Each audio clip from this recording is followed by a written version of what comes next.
कांग्रेस की senior leader Usma Shakir ने Osmania university के assistant professor doctor Syed Naseema Sultana के साथ इंसाफ का मुतालबा किया और कहा कि उर्दू अकेडमी के सेक्रेटरी डायरेक्टर मोहम्मद गौस को बरतरफ करते हुए उनके खिलाफ जिनसी हरासानी का मुकदमा दोबारा दर्ज किया जाए।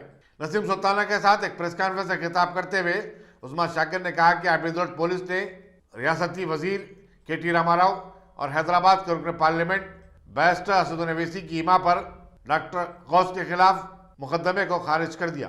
कांग्रेस लीडर ने कहा कि अपने रवैये पर शर्मिंदा और नादिम होने के बजाय सेक्रेटरी डायरेक्टर हठधर्मी पर उतरे हुए हैं और उन्होंने शिकायत कुनिंदा पर बेहुदा इल्जाम लगाने का इल्जाम आयद किया है।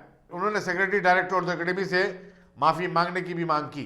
यहाँ बताना जरूरी होगा कि डॉक्टर नसीम सुल्ताना ने गुज़िश्ता साल निज़ाम दखन पर सेमिनार करवाया था और उसके लिए उन्होंने उर्दू अकेडमी से 50,000 रुपये की इमदाद तलब की थी। अकेडमी ने 10,000 रुपये जारी किए।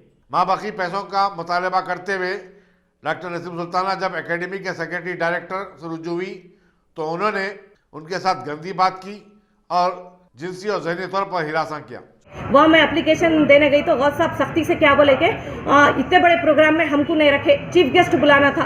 बोल तो मैं बोली सर अब हो गया, इनविटेशंस वो पूरे बढ़ गए हैं, मैं आपको एक काम करती हूँ, आपका जो है सो मैं उस पर बैनर पे लगा देती हूँ आपका नाम, ठीक है आप आइए। बोले तो नहीं, इनाग्रल में ही रखना बोल के उन्होंने मेरे प्रोग्राम में नहीं आए, क्योंकि फर्स्ट टाइम पे उन्होंने इंदिरा सविता रेड्डी मैडम को हम जो है सो बुलाए थे, किसी मजबूरी की वजह से मैडम नहीं आए तो इन्होंने क्या करे, मेन पॉइंट बोल दीजिए।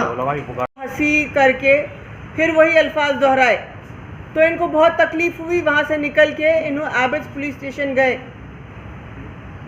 कंप्लेंट दिए। वहाँ पे इंस्पेक्टर क्या बोले, हम इसमें कुछ भी नहीं कर सकते, आपके पास एविडेंस नहीं है। जबकि अगर देखेंगे सेक्शन 509 के तहत अगर कोई इशारा भी करता है आदमी एक औरत को तो 1 साल की सज़ा होती है उसमें। लेकिन अगर देखा जाए पूरे हज हाउस पे MIM वालों का कंट्रोल है।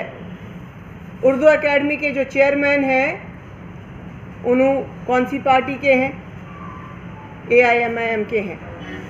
तो मोहम्मद गौस को MIM का और KTR का सपोर्ट है। उन्होंने FIR ही क्लोज करवाई PS से। अंजया सर जो है इंस्पेक्टर एबिट्स कुछ तहकीकात ने उनको बुलाए नहीं, कुछ नहीं, केस क्लोज कर दिए। उसके बाद इन्हों वुमेन कमीशन गए। हमारी पार्टी की जो कांग्रेस के MLA थे मेदक के, TRS में जाके अब उन्होंने चेयरपर्सन है, चेयरमैन है वहाँ के वुमेन कमीशन की, सुनीता लक्ष्मण रेड्डी। मेरी समझ में ये नहीं आता कि उनको उस कुर्सी पे बिठाए किस लिए, औरतों को हक दिलाने के लिए, औरतों के हुकूक के लिए।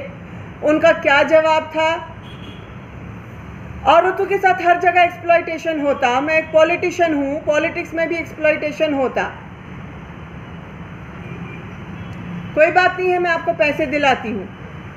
इनका क्या जवाब था, पैसों का क्या है, मेरी जो रातों की नींद हराम हुई है, मेरी जो इज्जत पे हमला हुआ है उसका क्या, नहीं उसमें मैं कुछ भी नहीं कर सकती। क्या जवाब है ये? मैडम थोड़ा सॉरी फॉर डिस्टर्ब, ये तो खैर